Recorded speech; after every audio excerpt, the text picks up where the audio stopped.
ਵਾਹਿਗੁਰੂ ਜੀ ਕਾ ਖਾਲਸਾ ਵਾਹਿਗੁਰੂ ਜੀ ਕੀ ਫਤਿਹ। ਹਾਂਜੀ ਬੇਟਾ, ਕੱਲ ਅਸੀਂ ਸ਼ੁਰੂ ਕੀਤਾ ਸੀ ਬੌਂਡਿੰਗ ਇਨ ਕੋਆਰਡੀਨੇਸ਼ਨ ਕੰਪਾਊਂਡਸ। ਉਹਦੇ ਵਿੱਚ ਵੈਲੈਂਸ ਬੌਂਡ ਥਿਊਰੀ ਕਰ ਰਹੇ ਸੀਗੇ ਆਪਾਂ। ਇੱਥੋਂ ਤੱਕ ਕੀਤਾ ਸੀ ਨਿਕਲ ਟੈਟਰਾਕਲੋਰਾਈਡ ਵਾਲੇ ਕੋਆਰਡੀਨੇਸ਼ਨ ਕੰਪਲੈਕਸ ਤੱਕ।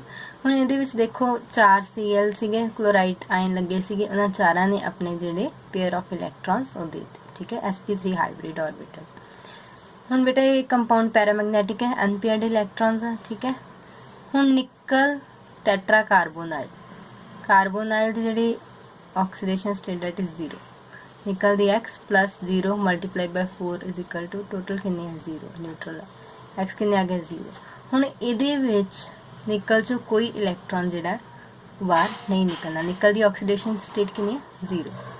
ਠੀਕ ਹੈ, ਤੇ ਇਹਦੇ ਵਿੱਚ ਕੀ ਹੁੰਦਾ ਸਾਡੇ ਕੋਲ 4s वाले भी नहीं निकलते। ठीक है, ये की सीगा 4s वाले साडे कोल 2 निकलते, ये ओ वाले नहीं 2 निकलते। ठीक है, तो यदी जोमैट्री साडे कोल आनी है टैट्राहीड्रल। क्लीयर है, टैट्राहीड्रल जोमैट्री आएगी। ये डायामैगनैटिक आएगा क्योंकि निकल दे कोल कोई भी अनपेड इलैक्ट्रॉन नहीं बचता। इत्थे जिहड़े 4s वाले हुंदे ना 2, इत्थे 2 होणगे ना। निकल जदों 0 ऑक्सीडेशन स्टेट तो होएगा, दोनों दे दोनों एक इत्थे चल जाएगा, एक इत्थे चल जाएगा। क्लियर है बेटा। Next one is in the square planar complexes the hybridization involved is dsp2। जेडे स्क्वायर प्लेनर टेट्राहीड्रल वास्ते हाइब्रिडाइजेशन sp3, स्क्वायर प्लेनर वास्ते हाइब्रिडाइजेशन dsp2। ठीक है, यदि साइनाइड वाली एग्जांपल है। साइनाइड बेटा एक स्ट्रोंग फील्ड लाइगेंड है, इन्हें पेयरिंग कर देनी निकल टू ऑक्सीडेशन। क्योंकि ये तुसी देखो निकल दी x मनो, साइनाइड का -1 मल्टीप्लाई 4 टोटल कितना -2, x कितना आ जाएगा +2।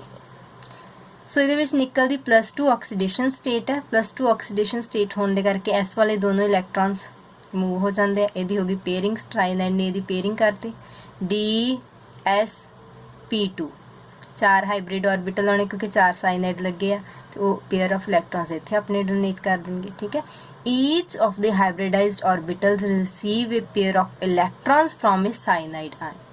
कंपाउंड की है बेटा डायामैगनैटिक, क्यों? क्योंकि इहदे विच अनपेयर्ड इलैक्ट्रॉन नहीं। It is important to note that hybrid orbitals do not actually exist. Actually नहीं एग्जिस्ट करते। हुंदा कि हाइब्रिडाइजेशन सिर्फ एक मैथेमैटिकल मैनीपुलेशन है, जिहदे विच वेव फंक्शन और एटॉमिक ऑर्बिटल दे जिहड़े आपां +1 च पढ़े सीगे, जिहड़े वेव इक्वेशन है, ठीक है, एटॉमिक ऑर्बिटल्स दे वो इन्वॉल्व हुंदे हैं। क्लियर। नेक्स्ट है बेटा मैग्नैटिक प्रॉपर्टीज ऑफ कोआर्डिनेशन कंपाउंड्स। देखो ये मैग्नैटिक जिहड़ी मूवमेंट है कोआर्डिनेशन कंपाउंड दी, एक किहदे द्वारा मेजर की जाती है? एक्सपैरीमेंट का नाम है मैग्नैटिक ससैप्टिबिलिटी एक्सपैरीमेंट्स। ठीक है, तो रिजल्ट्स जिहड़े आपां कीता सी ना अनपेड इलैक्ट्रॉन दे करके मैग्नैटिक मूवमेंट हुंदी, जिहदे च आपां बोहर मैग्नीटोन यूनिट कीता सीगा, म्यू दा फार्मूला लिखिया सीगा √n × n+2। ठीक है, तो जिहड़ी हुण मैग्नैटिक मूवमेंट भी अनपेड इलैक्ट्रॉन करके आंदी है, और स्ट्रक्चर भी मैटल कॉम्पलैक्स द्वारा केड़ी लई जाऊगी वो भी सानू इत्थों ही पता लगता है। पेयरिंग हुई है कि नहीं हुई अनपेड इलैक्ट्रॉन दी, तो फिर अपने को हाइब्रिडाइजेशन की आई, हाइब्रिडाइजेशन तो ही असीं स्ट्रक्चर का पता लगाते हैं। जो बेटा मैग्नैटिक डाटा स्टडी करते हैं ना coordination compounds, first transition series जी 3D वाली, उस कुछ कॉम्प्लीकेशनस आती उहदे च जे 3 इलैक्ट्रॉन होण ना डी ऑर्बिटल्स, वो वाले मैटल आयन जिन्हां दे विच 3 इलैक्ट्रॉन हुंदे आ डी ऑर्बिटल्स, जिवें टाइटेनियम 3 पॉजिटिव इहदी D1 कॉन्फिगरेशन है, V3 पॉजिटिव इहदी D2 है, क्रोमियम 3 पॉजिटिव इहदी D3 है। डी विच 3 इलैक्ट्रॉन तक 2 वेकेंट डी ऑर्बिटल बच गए। डी किन्ने हुंदे टोटल 5 ऑर्बिटल, 3 तक है। इत्थे किन्ने बचे 4, इत्थे किन्ने बचे 3, इत्थे किन्ने बचे 2। ठीक है, घट्टो घट्ट 2 तां वेकेंट हुंदे ही हुंदे आ। ठीक है, are available for octahedral hybridisation with S4s and 4p। हुण 3D दे ऑर्बिटल वेकेंट है, इहदे विच 2 वेकेंट है, इहदे विच 4 वेकेंट है, जिस 3 वेकेंट। हुण जिहड़े है ਉਹ ਜਿਹੜੇ ਵੇਕੈਂਟ ऑर्बिटल्स ਆ ਉਹ ਹਾਈਬ੍ਰਿਡ, ਇੱਥੇ ਹਾਈਬ੍ਰਿਡਾਈਜੇਸ਼ਨ ਹੋ ਗਈ ਉਹਨਾਂ ਦੀ 4s ਤੇ 4p ਨਾਲ, ਠੀਕ ਹੈ। Magnetic behavior of these free ions and their coordination entity is similar. ਉਹਨਾਂ ਦੇ coordination entity ਦੇ ਵਿੱਚ ਚਾਹੇ ਪਾਈ ਜਾਣ, ਚਾਹੇ ਇਹ free ion ਹੋਣ, ਮਤਲਬ ਇਹਨਾਂ ਦੇ ਨਾਲ ਲਾਈਗੈਂਡ ਨਾ ਲੱਗੇ ਹੋਣ, ਤੇ ਇਹਨਾਂ ਦੇ ਮੈਗਨੈਟਿਕ ਬਿਹੇਵੀਅਰ ਕੀ ਆਉਂਦੇ ਆ, ਸੇਮ ਆਉਂਦੇ ਆ। ਜਦੋਂ ਹੁਣ ਅਗਲਾ ਇੱਕ ਚੀਜ਼ ਕੀ ਹੈ, ਜਦੋਂ 3D ਵਿੱਚ 3 ਤੋਂ ਜ਼ਿਆਦਾ ਇਲੈਕਟ੍ਰੋਨ ਪ੍ਰੈਜ਼ੈਂਟ ਹੋਣ, ਫਿਰ ਕੀ ਹੁੰਦਾ, 3D ऑर्बिटल ਜਿਹੜਾ ਰਿਕੁਆਇਰਡ ਪੇਅਰ ਹੁੰਦਾ ਹੈ ऑक्टाहेड्रल हाइब्रिडेशन ਲਈ, ਉਹ ਡਾਇਰੈਕਟਲੀ ਅਵੇਲੇਬਲ ਨਹੀਂ ਹੁੰਦਾ। ਓਕੇ, D4 ਕਨਫੀਗਰੇਸ਼ਨ ਚ ਸਾਡੇ ਕੋਲ क्रोमियम 2 पॉजिटिव, मैग्नीज 3 पॉजिटिव ਦੀ ਐਗਜ਼ਾਮਪਲ ਹੈ। D5 ਚ ਇਹਨਾਂ ਦੀ ਐਗਜ਼ਾਮਪਲ, D6 ਚ ਇਹਨਾਂ ਦੀ ਐਗਜ਼ਾਮਪਲ ਹੈ। ਇਹਦੇ ਵਿੱਚ ਕੀ ਹੁੰਦਾ, ਇੱਕ ਵੇਕੈਂਟ ਪੇਅਰ D ऑर्बिटल ਦਾ ਉਹ ਤਾਂ ਹੀ ਮਿਲ ਸਕਦਾ ਹੈ ਜੇਕਰ 3D ਇਲੈਕਟ੍ਰੋਨਸ ਦੀ ਪੇਅਰਿੰਗ ਹੋ ਜਾਏ। ਹੁਣ ਇਹਦੇ ਵਿੱਚ ਦੇਖੋ D ऑर्बिटल ਫੁੱਲ ਮਤਲਬ ਫੀਲਡ ਸੀ ਨਾ, ਹੁਣ ਇਹਦੇ ਚ ਪੇਅਰਿੰਗ ਹੋਈ ਤਾਂ ਹੀ ਸਾਨੂੰ ਇੱਕ D ਖਾਲੀ ਮਿਲਿਆ। ਜੇ ਇਹਦੀ ਪੇਅਰਿੰਗ ਨਾ ਹੁੰਦੀ ਸਾਨੂੰ D ऑर्बिटल ਨਹੀਂ ਸੀ ਮਿਲਣਾ, ਠੀਕ ਹੈ। ਹੁਣ ਜਦੋਂ ਪੇਅਰਿੰਗ ਹੋ ਗਈ, ਜਾਂ ਤਾਂ 0 ਅਨਪੇਅਰਡ ਬਚ ਜੂਗਾ, ਜਾਂ 2 ਤੇ ਜਾਂ 1 ਅਨਪੇਅਰਡ ਇਲੈਕਟ੍ਰੋਨ। ਹੁਣ ਇਹਦੇ ਚ ਪੇਅਰਿੰਗ ਹੋ ਗਈ, ਇਹਦੇ ਚ ਕੋਈ ਨਹੀਂ ਬਚਿਆ ਹਨਾ ਅਨਪੇਅਰਡ ਇਲੈਕਟ੍ਰੋਨ। ਇਹਦੇ ਚ ਪੇਅਰਿੰਗ ਨਹੀਂ ਹੋਈ, ਠੀਕ ਹੈ, ਇਹਦੇ ਚ 2 ਬਚੇ ਅਨਪੇਅਰਡ ਇਲੈਕਟ੍ਰੋਨ, ਠੀਕ ਹੈ। ਇਹਦੇ ਚ ਵੀ ਪੇਅਰਿੰਗ ਨਹੀਂ ਹੋਈ, ਇਹਦੇ ਚ 4 ਬਚੇ। ਮਤਲਬ ਅਲੱਗ-ਅਲੱਗ ਕੰਡੀਸ਼ਨਸ, ਅਲੱਗ-ਅਲੱਗ ਤਰੀਕੇ। ਇਹਦੇ ਚ ਪੇਅਰਿੰਗ ਹੋ ਗਈ ਤੇ 2 D ऑर्बिटल ਜਿਹੜੇ ਆ, ਠੀਕ ਹੈ, ਇਹ 4 ਅਨਪੇਅਰਡ ਇਲੈਕਟ੍ਰੋਨ ਚ 2 D ऑर्बिटल ਸਾਨੂੰ ਜਿਹੜੇ ਉਹ ਮਿਲੇ। ਸੋ ਮੈਗਨੈਟਿਕ ਡਾਟਾ ਜਿਹੜਾ ਉਹ ਐਗਰੀ ਕਰਦਾ ਮੈਕਸਿਮਮ ਸਪਿਨ ਪੇਅਰਿੰਗ ਦਾ। ਜ਼ਿਆਦਾ ਕੇਸਿਸ ਚ ਸਪਿਨ ਪੇਅਰਿੰਗ ਹੁੰਦੀ ਹੈ ਜਿਨ੍ਹਾਂ ਚ D6 ਆਇਨਸ ਹੁੰਦੇ ਆ, D6 ਆਇਨਸ ਜਿਨ੍ਹਾਂ ਦੀ ਕਨਫੀਗਰੇਸ਼ਨ ਹੁੰਦੀ ਹੈ, ਠੀਕ ਹੈ, ਉਹਨਾਂ ਦੇ ਕੇਸ ਖਾਸ ਕਰਕੇ। ਬਟ D4 ਤੇ D5 ਦੀ ਗੱਲ ਕਰੀਏ, ਉੱਥੇ ਥੋੜੀਆਂ ਜਿਹਾ ਕੰਪਲਿਕੇਸ਼ਨਸ ਆਉਂਦੀਆਂ, ਠੀਕ ਹੈ। ਮੈਗਨੀਜ਼ ਨਾਲ 6 ਸਾਇਨਾਈਡ ਲੱਗੇ, ਇਹਦੀ ਮੈਗਨੈਟਿਕ ਮੂਵਮੈਂਟ 2 ਅਨਪੇਅਰਡ ਇਲੈਕਟ੍ਰੋਨ ਕਰਕੇ ਆ ਰਹੀ ਹੈ। क्लोराइड लगा है, ये पैरामैग्नेटिक है, ये 4 अनपेयर्ड इलैक्ट्रॉन। आ साइनाइड लगा हुआ है, ठीक है, ये single unpaired electron. F fluorine लगे हुए, ये 5 अनपेयर्ड इलैक्ट्रॉन। ये पैरामैग्नेटिक, ये 4 अनपेयर्ड इलैक्ट्रॉन, ये डायमैग्नेटिक है, ठीक है। ये सारे बेटा जिहड़े कंपाउंड्स है, इन्हां दा तुसीं की करना है, जिवें फॉर एग्जाम्पल पहला मैगनीज वाला, मैगनीज साइनाइड वाला, मैगनीज का एक्स मनो, साइनाइड का -1, टोटल कितना -3, एक्स कितना आ गया +3, ठीक है। एक्स +3 आ गया, इट मीनस मैगनीज की इत्थे ऑक्सीडेशन स्टेट की है +3। हुण मैगनीज जिहड़ा वो अपने किहड़े वाले इलैक्ट्रॉन लूज करूगा, 4s वाले 2 लूज करूगा, एक 3d वाला लूज करूगा, 3 हो गए टोटल लूज। तो मैगनीज की बसी कॉन्फिगरेशन आ जाती D4, ठीक है। इस तरह अलग अलग दी अलग अलग बचेगी, क्लीयर है।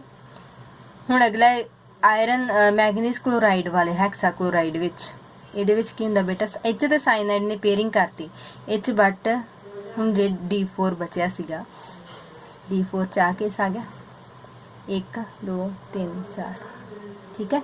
ਹੁਣ ਇਹਨਾਂ ਦੀ ਹੋ ਗਈ पेयरिंग, एक ਇੱਥੇ चल गया, एक ਇੱਥੇ चल गया, पेयरिंग हो गई, आ बच गए।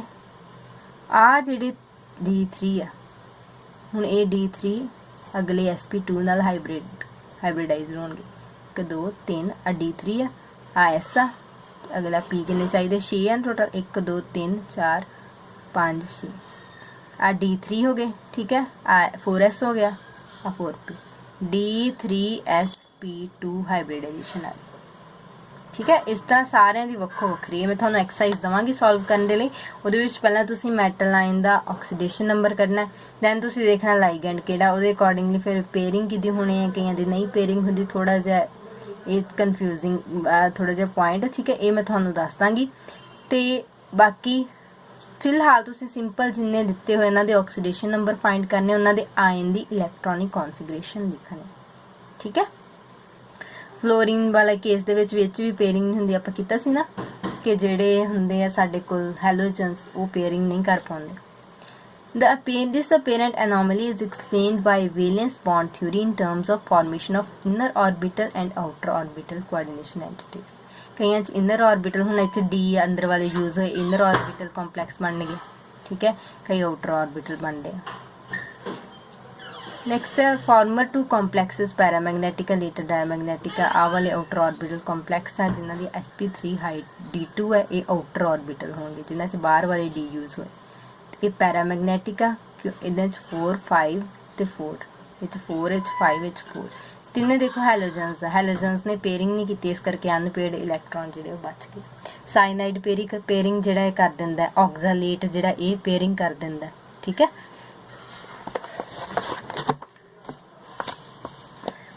हाँ जी बेटा, लिमिटेशंस की है वैलेंस बॉन्ड थ्योरी दी, कहंदे वैलेंस बॉन्ड थ्योरी जिहड़ी है फॉर्मेशन स्ट्रक्चर ते मैगनैटिक बिहेवियर दसदी है बट कुछ चीज़ां नहीं दसदी। ये बहुत सारिया असम्पशनस असीं देख रहे हैं, कई तो पेयरिंग हो रही किते नहीं हो रही। एक टोटल सानू क्वांटिटेटिव इंटरप्रिटेशन जिहड़ी आ मैगनैटिक डाटा दी नहीं दिंदा, ठीक है। ना ही ये कलर एक्सप्लेन करदा कि कोआर्डिनेशन कंपाउंड्स किहड़े कलर एमिट करदे क्यों करदे। उस तो बाद बेटा थर्मोडायनेमिक या कनेटिक स्टेबिलिटी बारे नहीं दसदा कि कोई कंपाउंड जिहड़ा कोआर्डिनेशन स्टेबल है कि नहीं स्टेबल, उहदे बारे नहीं दसदा। It does not make exact prediction regarding the tetrahedral square plane, सानू ये भी नहीं पता लगता टेट्राहीड्रल किहदी बनूगी, स्केयर प्लेनर किहदी ज्योमैट्री बनूगी, ये भी नहीं पता लगता कि किहदे च असीं sp3 हाइब्रिडाइजेशन करिए किहदे च असीं dsp2 करिए, ठीक है। 4 लगे हुए लाइगेंड बट सानू नहीं पता कि असीं इहदी स्केयर प्लेनर आएगी स्ट्रक्चर के जां वो आएगी। It does not distinguish between weak and strong ligand, ये ना ही सानू वीक लाइगेंड ते स्ट्रॉन्ग लाइगेंड बारे दसदे। जिहड़े वीक लाइगेंड हुंदे ने जिवें हैलोजेंस वगैरह ये पेयरिंग नहीं कर पाउंदे, ठीक है, इलैक्ट्रॉन्स दे, बट जिहड़े स्ट्रॉन्ग लाइगेंड्स हुंदे ये पेयरिंग कर दिंदे आ मैटल लाइन दे विचले जिहड़े इलैक्ट्रॉन्स हुंदे। सो इहदे बारे भी यही नहीं दस पाया। सो नैक्सट जिहड़ी असीं थ्योरी करांगे क्रिस्टल फील्ड थ्योरी, उह च देखांगे कि किहड़ियां लिमिटेशनस जिहड़ियां वैलेंस बॉन्ड थ्योरी दियां वो रिमूव होईयां, ठीक है, क्लीयर है। Thank you.